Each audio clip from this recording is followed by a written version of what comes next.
adik-adik. Kita kena faham lah yang kita kena faham yang cikgu buat online class ni bukan atas kehendak dia, cikgu terpaksa buat kelas online kan. Jadi itu adalah sign of commitment daripada cikgu untuk still mengajar kita. Jadi tugas kita sebagai seorang pelajar ni untuk reciprocate, untuk turut menunjukkan komitmen dari pihak kita, kita kena datang kelas lah. Saya rasa yang tu kena make it clear first. Maksudnya cikgu cuba untuk buat kelas, untuk still mengajar dalam situasi yang tak mengizinkan kelas face to face dengan buat online kelas semua. Jadi kita sebagai seorang pelajar yang tanggungjawab kita adalah untuk belajar, tanggungjawab cikgu untuk mengajar dah selesai. Tanggungjawab kita untuk belajar, kita kena belajar lah. Untuk belajar kita kena datang kelas. Jadi cuba untuk datang kelas. Akan ada ujian apa semua, akan ada masalah sikit kat sini dekat sana. Jadi mungkin akan ada 1 atau 2 kelas yang kita tak boleh, tapi that should be your priority lah. Kena letakkan datang kelas sebagai keutamaan. Sebab to be honest, banyak benda kita boleh belajar dari kelas. Most of the things kita akan belajar dari kelas. Apa yang kita belajar dekat luar, maksudnya apa yang kita belajar dengan sendiri itu adalah sepatutnya tambah kepada background yang kita dah dapat daripada kelas. So cikgu akan lay out semua apa yang kita kena tahu, apa yang kita kena untuk jawab exam, apa yang kita kena tahu, untuk apa yang kita boleh apply, macam mana kita boleh apply. Cikgu akan lay out tu dalam kelas, dan daripada situ baru kita belajar on top of that. Maksudnya kita belajar benda untuk fill up the gap yang kita tak dapat waktu kelas. Jadi kalau kita tak datang kelas, susahlah. Kita tak ada asas, kita tak ada benda untuk kita, macam mana cakap, tak ada background lah. Kita tak ada background, susah lah untuk buat benda pun. Untuk kita bina something pun, kita perlu a good background, a good foundation, a good foundation. So kalau kita tak ada foundation, susah lah untuk kita ni kan. Jadi kena datang kelas lah, cuba untuk datang kelas. Try your best. Kalau ada isu apa, kalau bagi tahu cikgu, insyaAllah cikgu pun faham. Cuma kalau tak ada good reason tu, kena cuba elak lah any not good enough punya reasons untuk tak datang kelas tu. From students to students, saya pun still student, saya pun ada keinginan untuk kadang-kadang rasa macam tak larat lah nak pergi kelas hari ni. Macam duk pergi kelas setiap hari belajar penat. Tapi yang tu lah tanggungjawab kita sebagai seorang pelajar untuk belajar lah. Waktu weekend, waktu kita ada masa free, bolehlah kita buatlah apa yang kita nak. Kita boleh berehat, kita boleh main phone ke, nak tengok movie ke, nak main game ke. Buat waktu masa lapang lah. So itu tanggungjawab kita. And ni semua pelajar form 4 kan? Semua pelajar tingkatan 4, betul? Ya.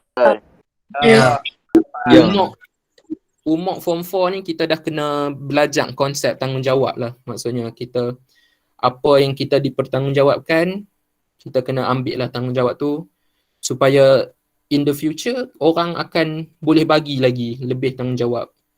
Kan, kalau kita dengan tanggungjawab sebagai seorang pelajar kita tak fulfill tanggungjawab seorang pelajar, macam mana orang nak bergerak ke depan dan bagi kita tanggungjawab lain pula.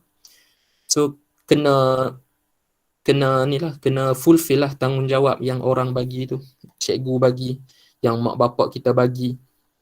Kan, maksudnya mak bapak kita suruh kita belajar, cikgu nak mengajar, kita kena belajar lah. Itu tanggungjawab kita lah. Mak bapak dah provide semua untuk kita, ada phone, ada rumah, untuk ada wifi, ada data ke.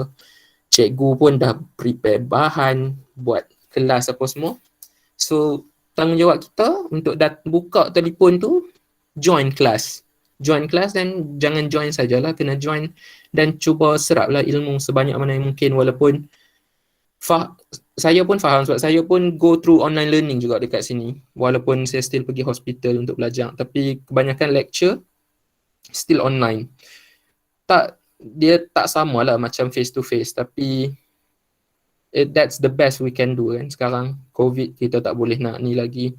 So cikgu pun trying their best untuk bagi bahan apa semua.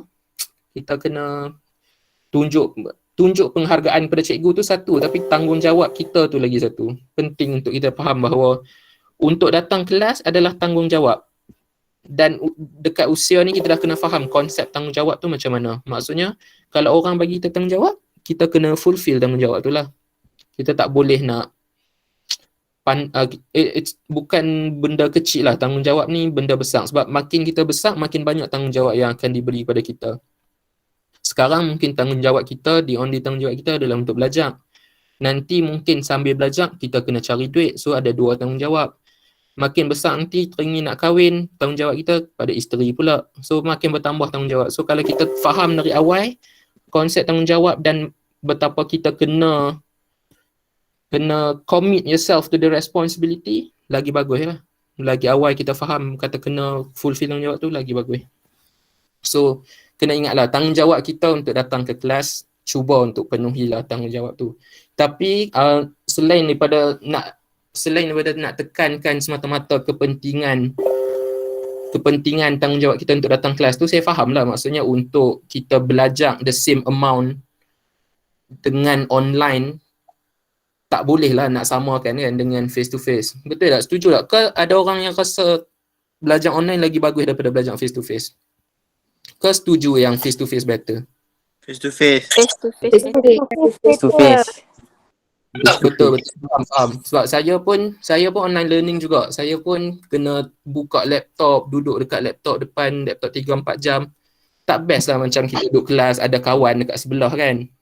Tak best. Tapi dia itulah kalau kita faham yang bahawa itu tanggungjawab kita, dan kena faham apa yang kita belajar ni tak stop dekat situ. Maksudnya kita akan guna benda ni in the future. So it's not only about having fun or just having the best experience of learning, it's also about apa yang kita belajar tu. So kita perlu benda yang kita nak belajar tu. Ada siapa-siapa ada question ke?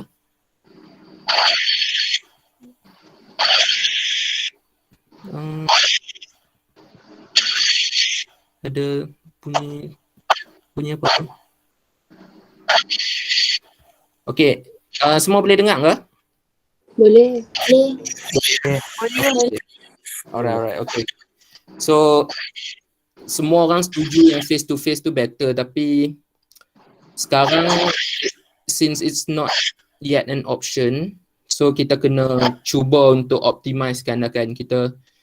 Saya rasa kalau semua yang main ni, maksudnya semua orang faham lah maksudnya tanggungjawab kita. Sebab kalau kamu boleh fulfill tanggungjawab untuk datang menjadi perjumpaan macam ni, maksudnya saya rasa kamu semua good students yang willing to put in effort lah untuk datang kelas, untuk datang talk macam ni. So saya nak explain, bukanlah nak explain, just nak share tips.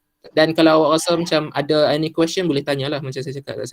Tapi saya cuma akan share macam, saya rasa ni personal tips lah, bukanlah saya cakap benda ni confirm akan berjaya ke apa, tapi so far ini yang saya buat untuk macam saya cakap lah kan, saya pun setuju yang face to face better daripada duduk depan laptop, tapi cikgu dah laksanakan tanggungjawab dia orang. Kita sebagai student kena attend kelas dan cuba laksanakan tanggungjawab ni.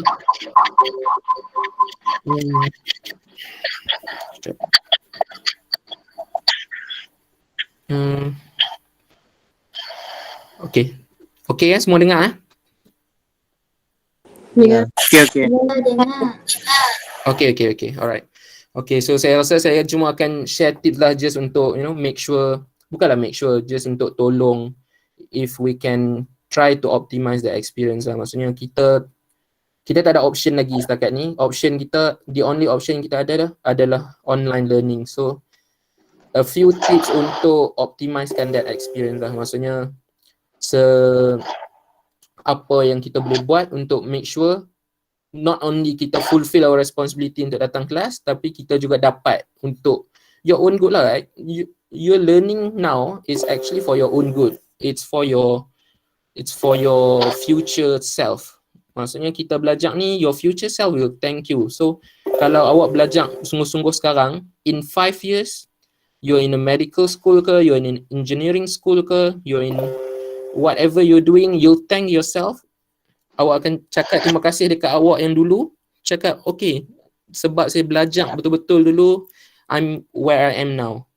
Okay, faham? Maksudnya it's for your own good. Bukannya cikgu after you graduated, after you finish your SPM, that's your teacher's job lah. Maksudnya itu tanggungjawab dia orang. Tapi untuk awak sendiri, pengetahuan tu, your knowledge tu, you bring that forward, your qualification, you bring that forward, that will probably determine your job, will probably determine how your life's gonna be lah.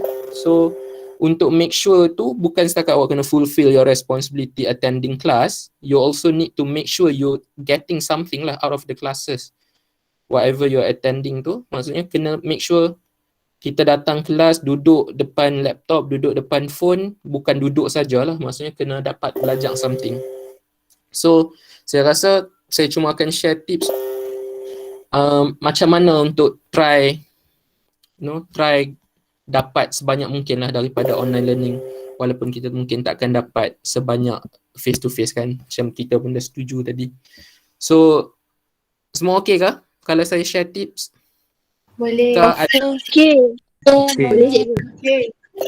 Okay, ada anything specific macam mana nak apply the tips ke apa nanti boleh tanyalah. Tapi saya akan cuba describe lah sedikit. Ni semua personal tips lah, bukannya personal tips, maksudnya saya buat benda ni, so saya rasa macam benda ni bagus lah, bagus untuk buat benda ni, yang tu je lah. Saya pun tak ada lah pandai sangat, tak rajin sangat juga, so whatever resources yang saya ada, saya gunalah macam tu lah. Okay, so kalau ada soalan pun boleh tanya dekat tepi, boleh tanya, nak unmute pun boleh, silakan. So I think my first tips ni actually depends jugalah dengan how macam mana cikgu tu conduct sesi pembelajaran tu, which is saya rasa dia akan lebih baik kalau kita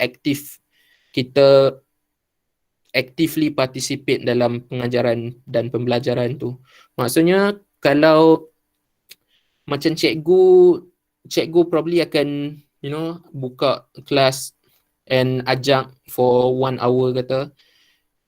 In that 1 hour probably cikgu akan tanya beberapa soalan, dan kalau kita boleh respond to that soalan, you yourself, maksudnya individu, kita akan belajar lebih daripada orang yang tak berinteraksi dengan soalan tu. Sebab apa?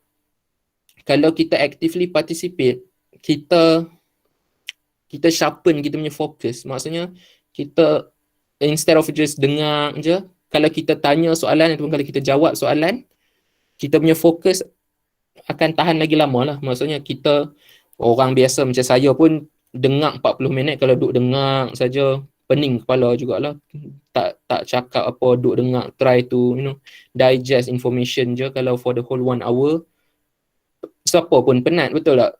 Setuju tak? Kan? So instead of macam kalau kita duduk dengar je, mungkin kalau kita try to participate more, maksudnya kalau cikgu tanya soalan, kita jawab. Dan saya rasa cikgu pun memang kalau dah cikgu tanya soalan, itulah yang cikgu expect daripada kita kan. Tapi tak semua orang nak participate. Tapi saya rasa kalau kita participate serious, you'll be more focused than anyone else. And bila kita fokus, you'll get more.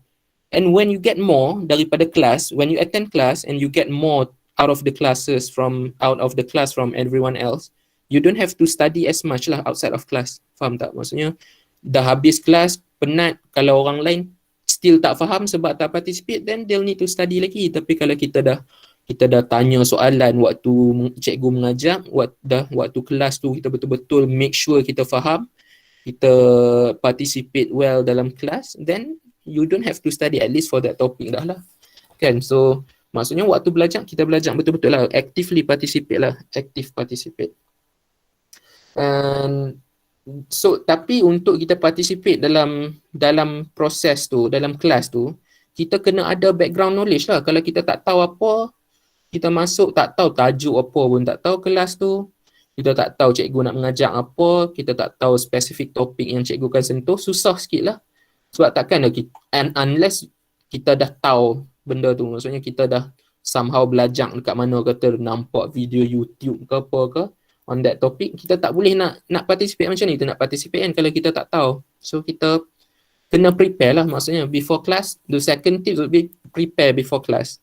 Tak perlu faham semua orang bagi tips ni kan, tapi you don't have to baca, maksudnya kalau cikgu nak cover the whole topic, tak semestinya awak kena baca the whole topic first. Maksudnya sebelum masuk kelas, kena make sure you understand the topic. Bukan. You just need to have a background knowledge. Maksudnya you need to have benda, maksudnya kalau cikgu explain benda ni, you kind of have an idea. Kan, maksudnya tak ada lah kena tahu sebiji-sebiji dah apa yang cikgu nak cerita. Macam tu cikgu tak payah nak cerita dah lah. Tapi maksudnya kalau cikgu kata nak kalau BM contoh, cikgu nak buat komsas satu cerita pendek ni. Kalau kita baca cerita pendek tu, walaupun kita tak baca apa tema dia ke, apa moral, tak tahulah apa buat lagi ke komsas tu. Ada kan komsas dalam BM? Ada. Ada lagi. Ada. Okay, so kalau Okay. Kalau kita, maksudnya kalau cikgu nak buat komsas, kita bukannya nak kena betul-betul baca apa yang cikgu nak ajar. Tapi kalau kita dah pernah baca the cerita pendek ke, the novel ke, then we'll have a better idea lah. Maksudnya bila cikgu cakap, tak ada lah kita clueless. Kita boleh bagi input dekat cikgu. Maksudnya kalau cikgu tanya soalan, kita boleh jawab satu ke dua ke. Macam tu lah maksudnya. Just some background knowledge so that bila masuk kelas, kita boleh participate, which is the first tips. Maksudnya kalau nak ada first tips, kena ada second tips ni. Kena ada preparation skill. Tak payah lama. Kadang-kadang preparation probably 15 minutes, 30 minutes, baca summary ke, baca bagi ada something yang maksudnya kita masuk kelas tu tak kosong. Kita dah ada a page yang kita boleh fill up the gap instead of kita masuk dengan kertas kosong. Susah lah kalau masuk kertas kosong, kita nak waktu tu lah kita nak buat tajuk, waktu tu lah kita nak kena rangka. Tapi kalau kita dah ada rangka, kita masuk, we just fill up the gaps lah. Okay, faham tak? Faham tak so far? Yes. Boleh. Kan? Kalau ada soalan apa boleh tanya lah. Okay, so tips. Okay, tips ketiga. Yang ni dulu saya rasa sebab saya rasa waktu saya sekolah menengah dulu saya tak ada sangat benda ni. Which is study or discussion group, just simple discussion group. Macam sekarang online kan, just buat WhatsApp group or something kat rumah. But just ada WhatsApp group. So the function of this study group is just, maksudnya kita kawan-kawan dalam satu batch, dalam satu kelas, kita tolong peringat. Yang mana rajin sikit tolong peringat. Dan kita kalau rajin, kita tak rajin sepanjang tahun kan. Ada masa orang rajin, ada masa kita rajin. So kalau kita ada group, it's good. Maksudnya kita akan ada orang ingatkan kita tentang kelas, akan ada orang ingatkan kita tentang apa homework, or even share nota ke, share exercise yang kita jumpa yang pasal kalau kawan-kawan aku tahu ni, they'll be able to benefit from this. So kalau kita ada that specific group, tak payah ramai 3-4 orang, kawan rapat. Kalau kawan rapat boleh sembang pasal benda lain, why not make it also about academic lah. Maksudnya kita ada satu group yang spesifik untuk macam kita nak bincang, especially kata 3 weeks before exam ke, a month before exam ke, kalau still online lah. Ataupun even kalau dekat face to face pun, face to face punya study group lah. Tapi it's good to have a few people yang kita boleh discuss with. Maksudnya orang yang boleh faham kita, dan kalau dia terang kat kita faham. Faham tak? Selalunya orang yang kita rapat lah, selalunya orang yang kita berkawan lah. So kalau ada group yang macam ni, kita boleh share apa yang kita jumpa.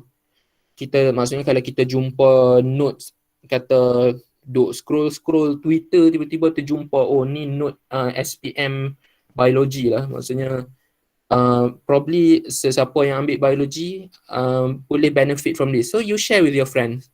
Kan, kalau maksudnya one time you share, maksudnya sekali awak kongsi yang awak jumpa, orang lain akan kongsi lah apa yang mereka jumpa. So you'll get all sort of materials in one place, which all of you can benefit from. So I think it's good to have a study/discussion group lah. So dalam group tu boleh ingatkan kelas ke, ingatkan homework ke, you know, kongsi bahan bahan belajar lah, maksudnya nota ke, latihan ke yang kita jumpa, ataupun apa-apa tips yang kita jumpa boleh share dalam group tu. So it's a support system lah, Kalau kita kurang dalam satu bidang ataupun dalam satu topik, orang yang lebih faham tentang topik tu boleh tolong, and it goes vice versa lah. Maksudnya kalau awak rasa awak lebih dalam satu topik, awak boleh ajak kawan-kawan. And benda ni dia boleh jadi fun sebab dalam kalangan kawan-kawan yang kita rapat, kita tak formal lah kan. Maksudnya kita cakap cara dengan kawan-kawan tapi we still belajar. Especially waktu exam lah, saya rasa benda ni saya buat since waktu sekolah menengah. Saya tak buat sangat sebab tak ada orang yang nak buat. Tapi waktu masuk A-level, masuk degree, semua dah mula buat lah. Sebab, and one more thing, awak dah tingkatan 4, awak dah kena mula fikir pasal nak masuk universiti. Universiti akan ada banyak group work, and this would be a very good practice lah. Maksudnya how you want to contribute to your group work. Okay, maksudnya tak boleh lah sepanjang masa orang duduk bagi kita duduk situ, duduk terima je. Kena fikir yang kita pun kena bagi jugalah, kena put in some work jugalah. Tak boleh lah nak terima je, tak mau bagi kan. Yang mana kita jumpa, kita simpan sendiri. Tak boleh macam tu lah, tak boleh kedekut lah. Mengaji ni, belajar ni, kedekut tak bawa kita ke mana pun, sebab dia tak ada limited spot for success ni. Dia tak ada limited number of spot. Maksudnya kalau 100 orang boleh berjaya pun 100 orang boleh berjaya. Okay, sebab bukan semua orang akan berjaya dengan satu cara. Semua orang akan berjaya dengan macam-macam cara. Okay. Okay, ada soalan tak setakat ni? Saya dah nak habis dah ni. Ada. Ada soalan. Boleh tanya soalan kalau nak tanya. Talking about university, and can I know what's your freshman experience? What's my what experience, sorry? Freshman experience. Freshman experience, university lah. First year university. To be honest, first year university was quite hard. Sebab transition, okay, so kita masuk university, kita macam saya transit from A-level ke university. So A-level pretty much SPM. Macam SPM je, sebab you have one big exam at the end.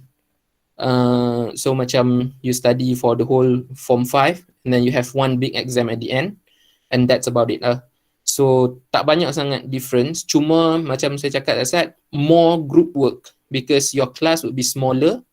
So akan ada banyak presentation, akan ada banyak macam small test macam tu. Small test tu dekat sekolah pun kita ada lah kan, macam ujian bulanan macam tu, ujian peperiksaan tengah tahun macam tu, yang tu sama. Tapi more group work lah saya rasa dekat sekolah. Banyak ke group work? Macam tak banyak sangat lah, saya rasa lebih banyak lah bila you move on to higher education ni, lebih banyak group work. So saya rasa sebab tu if you start working in a group, macam ada study group, ada discussion group, I think it will be very beneficial. It will be a much smoother transition lah into your degree life. So so transition from A-level. So A-level dah macam SPM, tapi my first year uni, so I did medic. Okay, I did medicine. Medicine, again, I think macam mana nak cakap, dia tak macam any other course sangat kot. Sebab kami belajar, macam mana nak cakap, kami belajar different lah, banyak. Sebab saya tahu orang yang macam belajar engineering, belajar accountant, dia lain sikit. Medic ni dia memang baca buku, datang kelas, you'll do well lah in your exam. Itu yang first year untuk medik. First year medik is your pre-clinical. So maksudnya awak belajar je semua benda yang dalam buku. So what you need to do is really you attend lecture, try to understand apa yang lecturer cuba cakap. So basically that's your textbook lah. Lecturer pun akan cakap apa yang ada dalam textbook. So belajar textbook, datang kelas. And waktu kalau buat medik, you'll have PBL, which is problem based learning. It's basically kebat lah, macam kemahiran berfikir aras tinggi kan. So your kebat, dia bagi soalan, dia bagi masalah, you need to solve it. So bukannya setakat, kan kita punya macam, kalau bukan kebat dulu before this, you macam cuba untuk muntahkan balik apa belajar daripada textbook kan. So kalau macam tu awak baca, kalau if you can memorize the whole paragraph, then you score really well. Tapi maksudnya bila masuk even kebat pun lah. So kebat you need to process your information, you need to process your knowledge. So that's exactly what we have in first year medic lah. Itu ke soalannya macam tu ke? Maksudnya adakah from which aspect yang nak di-describe tu? Betul-betul. So basically mainly transition tu, I really think working in a group is a very important, maksudnya bekerja dalam kumpulan tu adalah satu perubahan paling besar lah daripada dekat sekolah. Dekat sekolah tak banyak sangat kerja kumpulan. Ke sekarang dah banyak kerja berkumpulan? Ada siapa boleh jawab tak?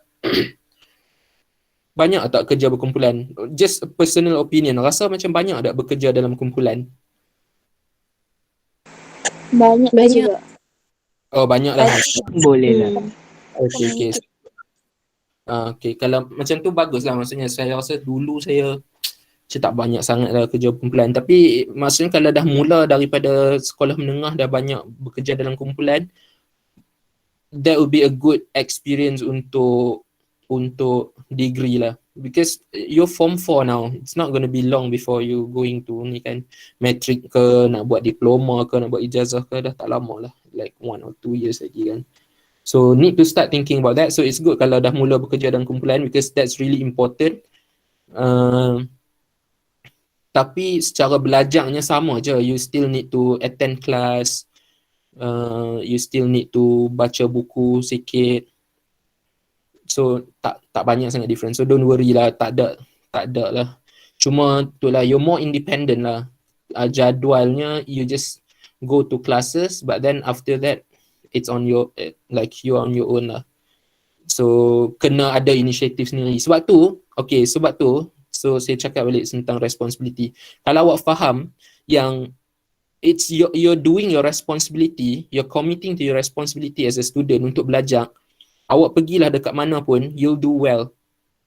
Masalah orang yang tak faham dengan konsep tanggungjawab seorang pelajar ni adalah bila orang tak suruh belajar, dia tak belajar. Which is tak betul lah, sebab kalau awak registered to contoh awak belajar dekat universiti ke, belajar dekat sekolah ke, you are a student, so you have the responsibility of a student, so you need to belajar. If you understand that, pergilah dekat U ke, pergilah buatlah masters ke, buat PhD ke, you commit to your responsibility, you'll do fine. Okay, any other question sebelum saya share last tips ni? Dah tak banyak dah. Ada question lain tak? Ke pakat mengantuk dah? Biasiswa depends on SPM's result. Yes, kebanyakan biasiswa you'll need your SPM results. So I mean, akan ada orang argue yang your SPM does not determine your future, which is betul, sebab saya tahu orang yang tak perform SPM tapi they did very well for their degree apa semua. Tapi you cannot deny the importance of SPM lah. If you get good results, you have more chances lah than those who are not. Okay, so try to do your best lah untuk SPM. Kelayakan untuk kosmetik really depends on the school. So tengok, maksudnya it depends on the university. Tapi generally kalau nak kat Malaysia, if you want to do medik dekat Malaysia, you need to go into foundation of science. ataupun A-level. In my case A-level because saya sponsored oleh JPA Mara. So saya dapat after SPM saya dapat terus. So JPA hantar buat A-level and then saya buat private uni dekat Malaysia and also datang ke UK lah. So saya buat A-level, tapi kalau nak di Malaysia you'll need to do foundation in science. And I think untuk foundation in science kena banyak A jugalah, 7A, 5A ke 7A macam tu kot kalau tak silap, tak ingat sangat. Tapi quite tinggi lah dia punya requirement SPM. And you'll need to get A for biochem, something like that lah, bio or chem macam tu. Kelayakan untuk kosmetik tu, siapa yang tanya tu? Nur Kristina. Oops, sorry kalau tak nak stay anonymous. Okay. Okay, so we'll keep the questions to the end. Boleh tanya lagi question, don't worry, I have nothing to do. I'll just proceed with my 4th tips. Okay, jap Amar Syahmi, I'll yeah, sorry. Can I ask for an opinion? Oh yeah, of course, yeah. Go ahead. Okay, in SBP kan kita orang kan belajar pure science kan? Yes, betul. What's your opinion about bila kita masuk uni nanti kita tak ambil pun macam course yang tak ada kena-mengena pun dengan pure science tu, maksudnya kita ambil course yang lain lah. What's your opinion? Contoh course yang lain. Macam dalam kesusastraan ke? Okay, so I think, okay, rather than opinion, so saya rasa untuk student pure science untuk masuk ke susasteraan, to be honest saya tak tahu ada ke tak, available ke tak that option. Sebab saya punya adik, dia baru lepas, so dia buat pure science SPM, dia habis matrik setahun, also science, and dia punya option UPU untuk sastra macam tak banyak. Tapi okay, so that one, okay, tapi saya rasa ada. Okay, so my opinion on it is you do, saya rasa it should not be an issue. Maksudnya kalau awak buat pure science waktu sekolah menengah tapi masuk uni, saya rasa macam I don't think pure science is for me lah. Nak buat benda lain lah, nak buat sastra lah. That's really your choice and I have nothing against that. Bagus, just if you get to, sebab masalahnya ramai orang tak boleh nak decide. Mereka tak tahu mereka nak buat pure science ke, mereka nak buat sastra ke, mereka tak tahu. Tapi kalau you yourself, you personally dah decide kata no, pure science is not for me. Buat benda apa yang awak minat. Jangan, it's your future. So pada pandangan saya, cuba untuk fikir betul-betul dan cuba untuk try prioritize your own minat lah. Instead of nak, ni susah sikit lah, dia tricky sikit sebab kadang-kadang ada parents yang nak kita stick to pure science apa semua, tapi pada pandangan peribadi saya, kalau kamu sendiri, awak sendiri, you personally rasa macam pure science is not for you, awak nak buat benda lain, nak buat accountancy ke, nak buat sastra ke, go for that, go for your interest. And tapi also make sure you weigh your risk and benefits lah. Maksudnya untuk setiap decision akan ada risiko dia, akan ada kelebihan dia. Kena fikir betul-betul lah. Tapi saya rasa minat tu penting. So kalau awak ada minat yang nak keluar daripada sains, saya rasa silakan, boleh, tak ada masalah. Saya itu pandangan peribadi lah. Menjawab soalan tak? Thank you, that's really answered me. Okay, good. Okay, saya jawab soalan lah. Saya rasa the 4th tips ni, if we have the time we can go through this, tapi saya rasa the 3 tips tadi tu is really very very important. Okay, ni ada seorang tanya, kebaikan sambung belajar kat luar negara bandingkan kat dalam negara. Okay, yang ni ramai orang adalah depa punya pandangan masing-masing kan, tapi pada saya sendiri, sebab saya mungkin bias lah sebab saya dekat luar negara dan sebab medik. Okay, so medik ni dia sangatlah bergantung kepada your work environment. Maksudnya dekat Malaysia, susah nak jawab soalan ni. Tapi saya rasa ada pros and cons lah. Dia punya secara amnya ada pros and cons. Kalau ada peluang, why not sambung belajar kat luar negara?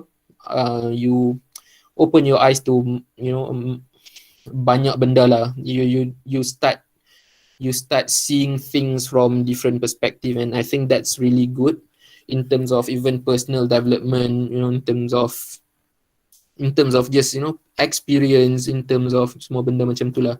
Tapi actually university in Malaysia is really really good. So in terms of quality of education, you don't really see an objective difference lah. Dia lebih kepada ada orang lebih suka macam ni, ada orang lebih suka macam tu. So ada orang lebih suka cara UK handle dia punya student ataupun cara UK deliver their teaching. Ada orang suka Malaysia punya teaching. So yang tu subjektif, tapi I think you can or rather everyone can agree lah, maksudnya kalau datang ke luar negara ni it's more for your, you know, more of your personal development lah. Maksudnya you'll discover many things that will open your eyes to certain different things that you don't really see in Malaysia. So tapi in terms of selain daripada benda tu akan ada pros and cons lah. So yang tu kena ni lah. Tapi kalau ada peluang, kalau pandangan peribadi saya, buat belajarlah dekat luar negara, tak rugi. Walaupun akan ada orang argue mungkin tak ada beza pun, tapi pada saya it's not you don't lose anything lah belajar kat luar negara. Okay. Yang lain okey ke? Yang lain yang tak tanya soalan ni okey ke kalau saya entertain the questions ni ke macam mana? Sebab yang tanya soalan ni saya akan address lah the questions. Cuma kalau yang tak bertanya ni nak dengar ke respon saya kepada semua soalan ni? Semua orang boleh nampak kan soalan ni? Boleh. Kan? So semua orang okey saya jawab soalan ni? Okay. Okay, kalau ada soalan just boleh letak dekat sini lah. Okay. Alright. So minat dalam kosmetik since when? Minat dalam kosmetik since I was little lah, since kecil lah. Into not much explanation to that lah. Just memang minat medik, teringin nak jadi doktor dari kecil. Tak tahu kata nak jadi doktor, tak tahu kenapa sangat, tapi yang itulah. From your experience, susah tak nak buat medik? Tak susah actually, saya rasa. Tak susah, dia banyak lagi course lain yang side. Tapi itulah, dia depends on you. Dia kalau awak rasa medik is for you, it becomes really easy. Tapi if you know, macam saya rasa engineering susah gila. Macam sebab I think engineering is not for me. So engineering susah gila. Tapi those yang buat engineering, dia orang cakap, oh, I enjoy engineering. Macam, no, I enjoy going to class. I enjoy learning things. So it really depends on your interest. Tapi saya rasa kalau awak ada minat, it is doable. Maksudnya awak boleh buat kalau awak ada minat. Tak ada masalah. You should be able to. Tapi kena kuat lah, sebab dia yang susah medik ni is when you start going to the hospital, which I just started. So when you start going to hospital, you really are dealing with humans' lives lah. Although not really in direct sekarang. As a student, you're not involved lagi lah. Tapi you start seeing macam patient, contoh macam baru dapat diagnosis cancer ke. So you know you are there like in person. So but if you have a noble punya intention untuk try to help people, I think people say this is cliche, tapi saya rasa benda ni sangat-sangatlah valid, sangat-sangatlah ni. Maksudnya kalau awak nak tolong and you think this is your way of helping, nak jadi doktor, nak hands on rawat orang, you go for it. Jangan biar kata-kata naysayers ni sangatlah, jangan biar orang duk kata ni effect sangatlah. Kalau awak rasa awak boleh, awak rasa awak minat, saya rasa you should go for it lah. Tapi again, betul-betul decide for yourself, is this you talking or is this just the vision? Maksudnya orang ingat apa yang okay, untuk yang medic punya questions ni, I'll need to answer more in depth lah. Dia sebab apa yang kita faham dengan apa yang actually berlaku boleh jadi different. Macam saya dulu, saya rasa apa yang saya tengok dekat TV tu buat saya nak jadi doktor. Tapi bila saya masuk, tapi saya juga ada jugalah, maksudnya saya nak cuba, nak be a doctor and try to contribute to, your community and all that. So that helped. Tapi kalau your mere ambition is basing on apa yang nampak dalam TV, and then when you go to hospital and you see it's actually different, then you start questioning your minat. So you need to make an informed decision lah. Maksudnya buat keputusan tu after dah tahu, okay, ini sebenarnya apa yang you'll go through kalau ambil medik. So would I still want to do this or not? So kena faham yang tu. Maksudnya kena faham apa yang sebenarnya akan berlaku berbanding dengan apa yang awak nampak dalam TV. Kena faham the difference. Okay, so kalau nak tanya lebih lagi, just DM me on Instagram or just I'll give you my WhatsApp number ke apa ke. I can answer in more detail punya ni lah, because it's not an easy question. Susah tak nak buat medik ni, it's not an easy question to answer. Scholarship sponsored you for overseas studies, what scholarship? Dia JPA MARA, I don't think dah ada. Sebab medik to overseas sekarang rasanya dah tak ada. Sebab saya pun twinning. So before this, it used to be 5 years outside, maksudnya 5 years overseas. Tapi for my program, for my year, dia jadi twinning. Maksudnya 2.5 years, 5 semester dekat ILMU. So International Medical University dekat Bukit Jalil. And another 3 years here.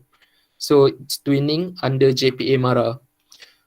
I'm not sure if the program is still going on. I think dah tak ada medik ke luar negara. Unless MARA, pinjaman MARA. Tapi MARA pinjaman lah, it's not scholarship. Tapi they actually pay for you and probably you'll need to pay 10% out of the whole thing. So still one thing to consider kalau nak buat medik overseas lah. Tapi agak susah lah. Medik overseas tak banyak option. Bukan susah as in the cost, as in tak banyak option scholarship body yang nak offer. Memang akan join ke overseas preparatory program before flight? Memang akan join ke? Untuk keluar negara perlu ada A-level lah. Sama ada A-level ke, IB ke. Kalau UK, I think that's the most common one. Kalau Australia ada OSMAT, ada SES untuk New Zealand, something macam tu lah. Maksudnya kena ada what do you call that? Kena ada ni lah. Preparatory program lah, kena ada what do you call that lah? Just tak ingat lah apa lah orang panggil. Tapi yes, kena ada lah A-level ke, kena ada apa OSMAT ke, kena ada macam tu lah untuk keluar negara. Sebab unless you come here and buat foundation dekat university dia lah. Tapi I don't think kalau Malaysia punya scholarship bodies tak ada buat yang macam tu, unless Yayasan Khazanah apa macam tu, I'm not sure sangat. Maybe ada. Tapi so preparatory program ni it can go, boleh jadi dua-dua lah. Maksudnya boleh jadi buat dekat Malaysia, which is the more common one. You buat A-level, buat IB ke dekat Malaysia and then come here to the uni with your A-level results. Ataupun you come here straight after SPM using your SPM results that apply foundation dekat university. Okay. Alright. Does that answer your question? Yes, thank you. Okay, alright. Kalau minat forensik, nak kena utamakan course mana? Forensik. I think ada specific course kot forensik. Tapi dekat dalam medicine adalah forensic medicine. So you can be a specialist in forensic kalau you do medicine. Tapi kalau nak buat forensic science, I think ada forensic science.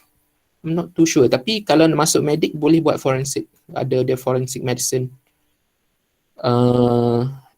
In terms of course, nak kena utamakan course mana ni? Maksudnya macam mana? Siapa yang tanya ni? Razik. Are you here, Razik? Dia tanya kalau minat forensik nak kena utamakan kos mana.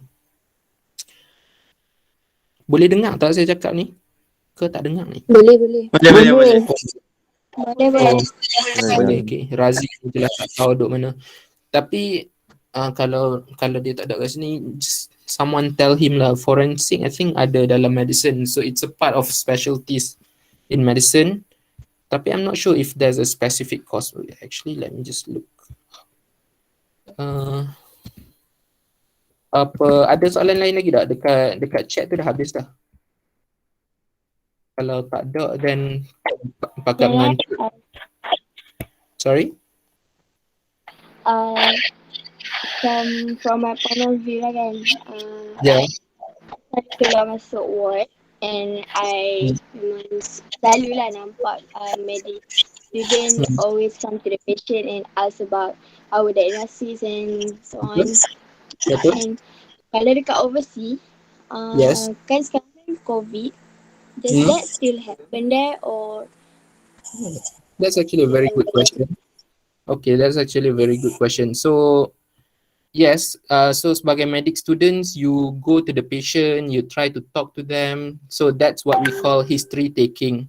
So basically what you're doing is you just talk to them untuk tahu what happened or like what brought them in to the hospital. So, and that usually happen, maksudnya kena datang dekat lah when you need to come into close proximity to the patient. So waktu COVID, I'm not sure about Malaysia. I think Malaysia, because I don't think students there get priorities in terms of vaccination and everything. Dekat sini, so they prioritize the students and they give vaccination early.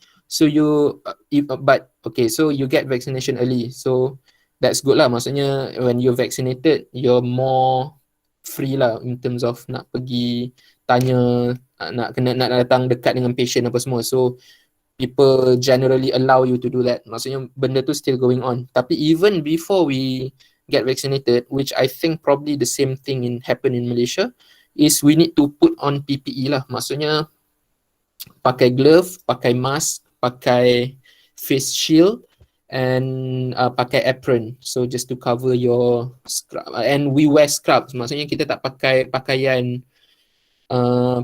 yang kita keluar tu. Maksudnya kita masuk hospital tukar pakai pakaian yang kita only pakai dalam hospital, and even that we put apron on top of that, then only kita approach patient. Itu infection control lah, maksudnya kita tak nak infection to spread lah, itu je. Okay, so does that answer your question? So it still happen. Maksudnya because that's a very big part of doing medicine, learning how to talk to patient. That's history taking, like I told just now. So that's a very big part of the curriculum. So you need to go and talk to patient. So itu must go on lah. Kalau if you go to hospital, that would be main thing that you'll be doing lah. Okay? Okay, thank you. Right. Okay, that's a really good question. Lost motivation, hilang arah tuju, give up hidup. Okay. I think lost motivation. This is also a very good question. Very, very deep lah orang yang tanya ni. Lost motivation.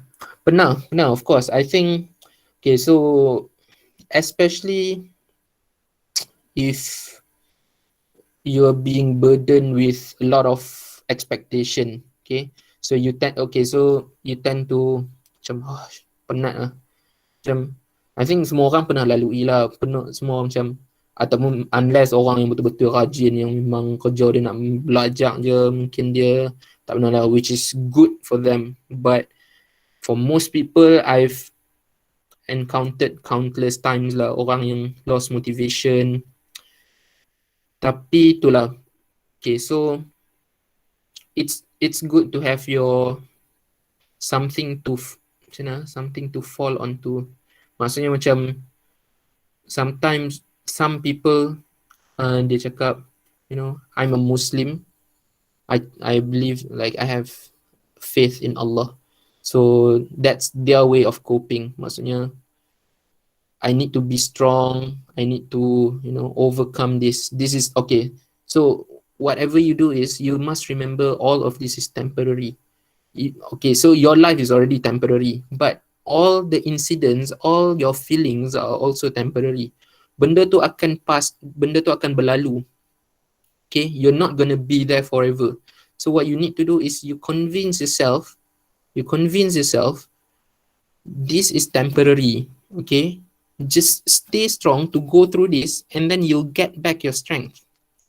Okay, you don't just because okay, tapi okay, if you constantly feel this, you need to go see doctor. Okay, this is not something that you can play with lah. This is not something that I can just merely giving advice on. You should see a professional if you constantly feel this way. Tapi just know that most of these things are temporary. Okay, and you will overcome this. But if you still don't feel right, you need to see a doctor, because believe it or not, it can be a medical condition. Okay, it can be a medical condition. When it's a medical condition, it can be treated by professional. So you need to remember this. Okay, kalau sentiasa rasa macam ni, sentiasa rasa lost motivation, sentiasa rasa hilang arah tuju, rasa give up apa macam ni, kena ingat whatever you can do for yourself. Maksudnya kena nak solat ke, ada orang solat dia tenang, ada orang baca Quran dia tenang, ada orang duduk diam dia tenang, ada orang dengar muzik dia tenang. Try to find something yang macam tu, yang boleh buat awak tenang, yang boleh buat awak, because you need to just come, you just need to bergerak from that very dark place to somewhere with sedikit cahaya, you know. And different people have different approach lah. So macam saya cakap tadi, ada orang kena solat, ada orang kena baca Quran, ada orang dengar muzik dia rasa tenang, ada orang tengok movie dia rasa tenang. So cuba cari benda tu. Tapi kalau tak boleh, jangan duk force. Jangan rasa macam oh my god, I'm gonna stay here forever. Tak, go and jumpa doktor. Okay, because it can be treated medically. Okay, jangan ingat macam benda ni you just weak ke apa ke. No. Okay, just so siapa-siapa yang tanya ni lah. Okay, it's very brave lah siapa yang tanya ni. So jangan pandang remeh lah benda ni. Jangan pandang remeh benda ni. Jadi dekat ramai dah orang saya jumpa. So okay, kalau you constantly feel this way, ingat, just go and look for professional help. They'll help you. They'll actually, benda ni jadi tau. Benda ni maksudnya orang apa? It work. Okay, dia boleh selesai lah. Boleh selesai. So jangan give up. Tapi kalau secara generalnya, kalau macam just rasa nak give up, nak belajar apa tu, itu you just tired lah. Sometimes you just tired. Just take a break. Okay? It's okay to take a break lah. Jangan duk rasa macam kena belajar setiap masa, SPM dah nak dekat, SPM setahun lagi, kena belajar sampai penat, sampai give up pun duk kira nak push lagi. Janganlah. Maksudnya kalau rasa penat, rasa lost motivation ni, take a break lah. Take a break, rehat, lepas tu sambung lah. Okay? Okay, anyone who asked this, hopefully you're doing okay. Okay, I'll answer this another question. Utamakan minat atau peluang kerja? Oh, another good question. Yang ni rasanya kena cakap dengan kaunselor. Tapi pandangan peribadi saya rasa minat tu penting. Tapi ada orang kata minat tu won't fit you. So kena cari peluang kerja juga. Tapi saya rasa yang ni kena cakap dengan kaunselor lah. Pandangan peribadi saya, minat tu penting. Tapi peluang kerja kena consider. Okay, that's my opinion. I won't go any further than that lah. Tak berani. Lagi rasa macam saya bertanggungjawab atas your decision. Okay, any other question tak? Any other question? Kalau tak, I think kot pakat nak mengantuk dah ni. Pukul 10.20 dah. Ada question lagi tak? Anyone nak tolong jawab?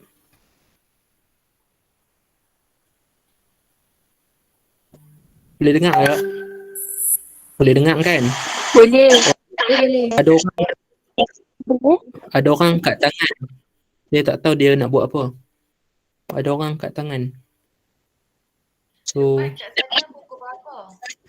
sekarang 3.20 je ke? 3 petang. Petang. Boleh tak show off kat kami view dekat luar tu? Allah, tak ada apa sangat sekarang ni Ustaz. Saya Ustaz ni nampak tak Ustaz saya nak tengok. Saya tak tahu apa yang cikgu nampak sekarang Ustaz lah. Okey, sekejap. Allah, segan. Sekarang tengah summer, so very sunny outside. Yeah. Ni saya punya view bilik tak ada apa sangat lah. Tapi macam tu lah. Kebanyakan rumahnya kat sini macam tu. So, tak ada apa sangat cikgu, sorry.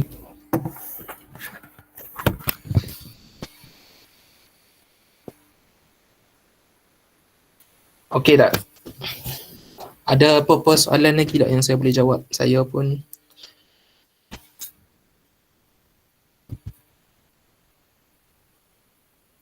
ada orang ada question lagi? Kalau tak, ni dah.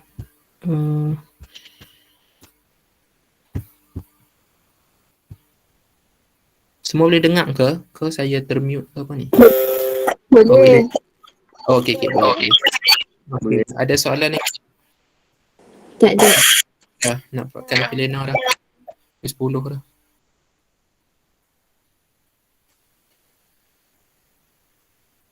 Oh, okey, ada satu soalan. Biggest challenge studying. Biggest challenge. Tak ada lah, saya rasa okey je because dia pentingnya kalau belajar dekat luar negara pada saya lah. Kalau you have a good support system wherever you are, then that's good. Maksudnya awak okey lah. Macam saya kat sini, saya datang, saya duduk dalam rumah, ada 5 other Malaysians. So kami masak makanan Melayu apa semua. So I think tak ada sangatlah challenge.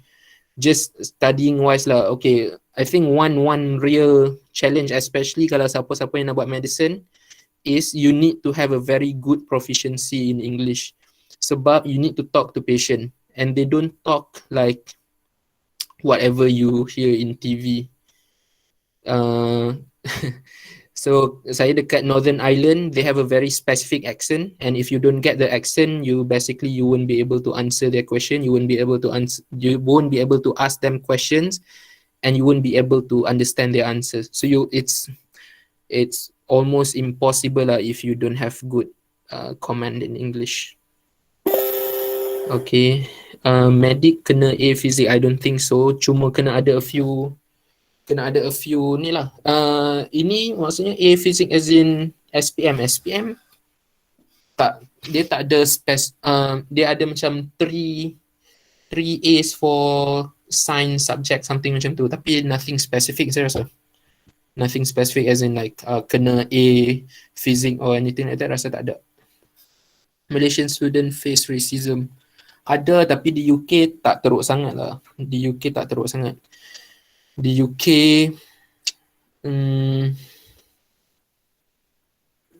ada lah, saya rasa setakat ni saya sendiri tak pernah lagi. Orang tengok-tengok tu biasalah, tapi macam maksudnya racism in terms of physical violence apa ni tak ada sangat. And jangan risau tentang tu lah. Kalau don't let that stop you from coming overseas lah. Itu you can overcome that insyaAllah. Okay, any other questions?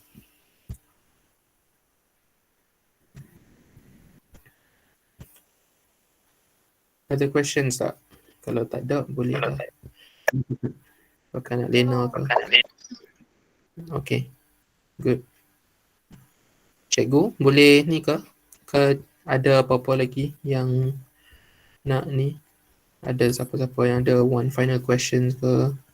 Okey, ada barang soalan lain Kalau yang nak tanya soalan in-depth tu boleh contact saya personally lah. InsyaAllah I'll try my best to answer. Dekat sini tak boleh nak in-depth sangat.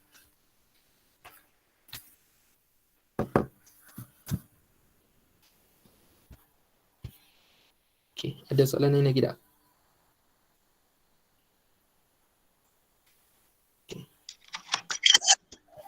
Okey, cikgu kira soalan Aliza tadi adalah soalan yang terakhir dan sekarang pun masa dah menunjukkan pukul 10.29. Kalau ikutkan rasanya Luqman boleh cakap lagi kot sebab kat sana baru dekat pukul 3 kan.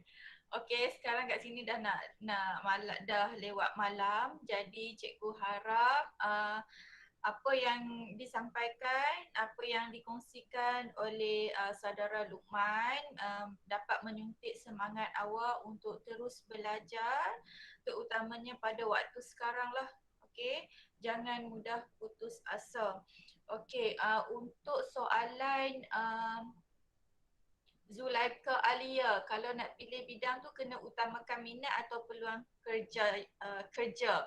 Okey, nanti cikgu kita akan adakan perkongsian setiap minggu di mana cikgu akan buat jemputan lah, jemputan penceramah dalam pelbagai bidang. Jadi di situ awak boleh tanya.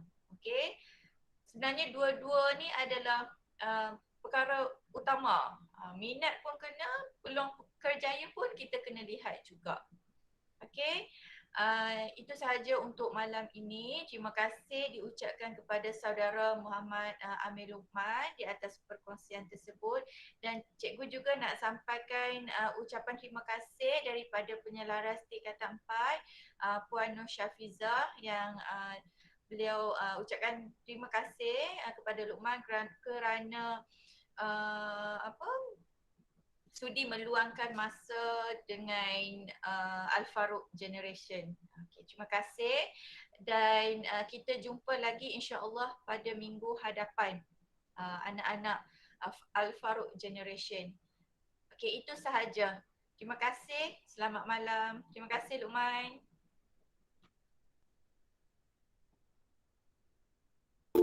Terima kasih cikgu. Terima kasih. Terima kasih. Thank you. Okay. Terima kasih cikgu. Assalamualaikum. Assalamualaikum. Terima kasih. Terima kasih cikgu. Cikgu. Terima kasih. Terima kasih cikgu. Terima kasih abang. Bang, IG bang. Ada dekat poster.